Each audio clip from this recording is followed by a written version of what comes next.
Hey everybody, Grunt Reviews. We are back in the studio. Finally showed up in the mail today. We are taking a look at the Modlite PL350. This is their brand new pistol mounted light system. We're going to unbox it. We're going to look at it on the tabletop, and then I'm also going to take it over. We're going to shine it at night and see how it actually performs. As always, guys, go down below, like, subscribe, share. Drop a comment with your thoughts. I've got my Buy Me a Coffee link in the description, and let's get into it.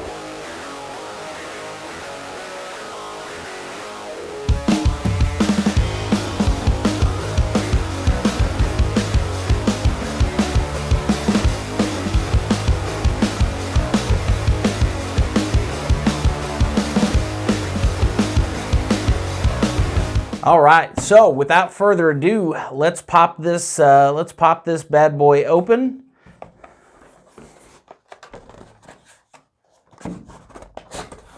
There we go. Have not had my coffee fully kick in here yet. So obviously, first thing we get is the light unit itself. This is the PLH V2 head. They also have the PLH 5K head as an option, and the OKW head as well too. And these heads are interchangeable, so they just screw on and screw off. Get that out of the way there. In the bottom of this package, we get a couple of things. So this uses the Filster arc switches. If you're familiar with those with like your Surefire, you do get all of those switch options. And then inside this package as well, you get your two, we're going to call them interface pieces. But they basically have a universal and they have a 1913 piece. So the universal piece is going to be for your Glocks and your polymer framed pistols. Your 1913 is going to be more for like your 1911, 2011, and your aluminum or steel, or I should say metal frame pistols there. I did, of course, open the battery already to charge it, but it does come with an 18350 battery, and then it does also include just a QD link to their quick start guide online, which explains all of this stuff. I'm going to get this out of the way. Operation of this thing, relatively simple. The head screws off, and I haven't seemed to look which way is which. Let me make sure I've got this right. I believe the tip points out. All right. And so the positive or the pointy end, male end, whatever you'd like to call it, goes towards the front of it. And basically, you have two positions here in the top of the light.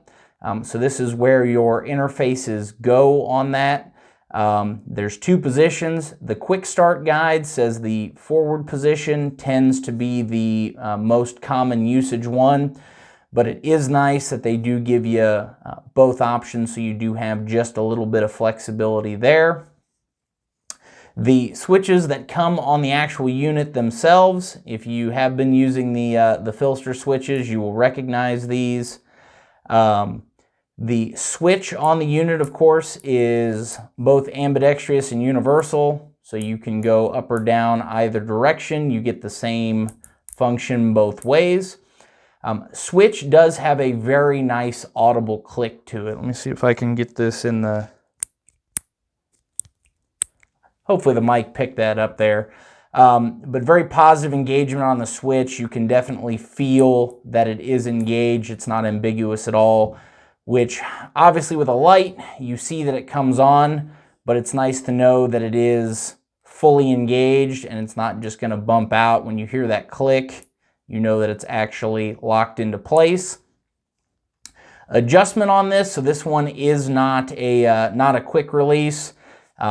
The screw side or the head side of the body is the screw runs through there. This is solid. The left-hand or driver's side, this is the fin that actually moves and engages with the rail. Obviously the light It'll probably blind the camera there for a second. Lots and lots of light output. Guys, we are going to take this. I'm going to run over to a park by my house, and let's see what it looks like at night. All right, so give you a little bit of an idea of how this performs. And it may not come through as well or quite as well on the camera. Down to the bottom of that hill there is about 120, 130 yards. But wanted to get out in some of the brush with some of these photonic barriers, or things that block light for the layman there.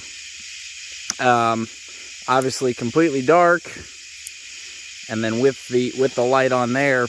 But if you're using this in a wooded area, that hot spot you're gonna get is, let's move over here a little bit, will definitely give you just a little bit of splashback, and it does look a little bit more intense in the camera than it does in person. But if you are checking an area, you can definitely use the light. Lots of light output, lots of throw. Let's go back uphill. That's also about another 100, 120, 130 yards. They did a really good job. You do have a hot spot, and we'll bring it in a little bit closer there. You definitely get a hot spot up close, but the further you move that away, the more and more it starts to blend in. Now, like I said, there is a few different heads for this. This one's about 1,300 lumens. So for a wooded environment, does work, really does work well. For a self-defense encounter, obviously plenty of light to scan an area without any issue whatsoever. If you're using it as a deterrent to an attacker, to remove their vision from them temporarily, obviously it'll function absolutely fantastically for that. But really impressed with the light output on this. This thing is definitely going to be a contender for the X300 or the TLR1. Let me get out of this canopy here, and we'll go up with it as well too.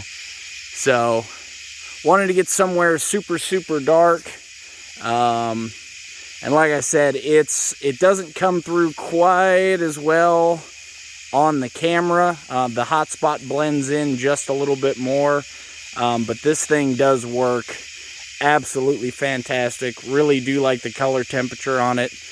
Guys, hope this helps you out in your decision if this is something you're looking at. And as always, stay safe, train hard.